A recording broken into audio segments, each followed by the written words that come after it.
நம் ஆண்டவராகிய தேவனுக்கு பாகால் பரேசிம் தேவன் அப்படின்னு ஒரு பேர் இருக்குதுங்க.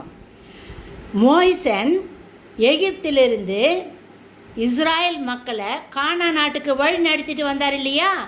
அப்போது பின்னாடி எகிப்தியர் படை வந்து இஸ்ராயல் மக்களை துரத்திட்டே வந்துச்சு. அப்போ ஜனங்கள்லாம் பயப்படுறாங்க அந்த படையை பார்த்து.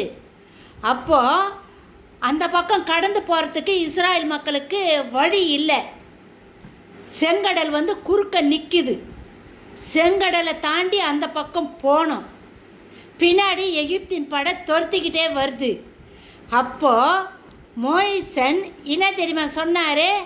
தன்னுடைய கையில் இருக்கிற அந்த கோலை செங்கடல் மேலே நீட்டி, நம்ம ஆண்டவராகிய தேவனுக்கு ஒரு நாமம் இருக்குதுன்னு சொன்ன இல்லையா, பாகால் பரேசிம் தேவன் அப்படின்னு அந்த பேரை சொல்லி, பாகால் பரேசிம் தேவன் அப்படின்ற பேரை உச்சரித்து சொல்லி தான் அந்த கோலை மோசன் வந்து அந்த கோலை செங்கடல் மேலே தட்டுறாரு.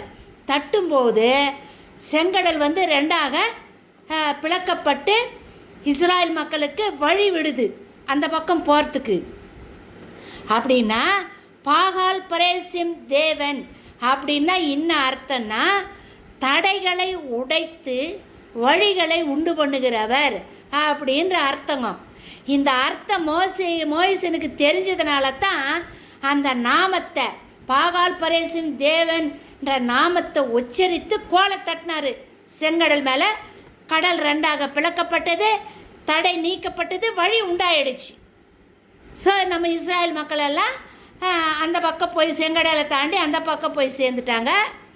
திரும்ப மக்களெல்லாம் அந்த பக்கம் போய் சேர்ந்துட்ட பிறகு திரும்ப தன் செங்கோலை நீட்டி அதே வார்த்தை சொன்னார், பாகால் பரேசிம் தேவன் அப்படின்னு சொல்லி திரும்ப அந்த வழி மேலே கோலை நீட்டுமொன்ன பிரிந்த கடல் ஒன்றாய் வந்து சேர்ந்து விட்டது.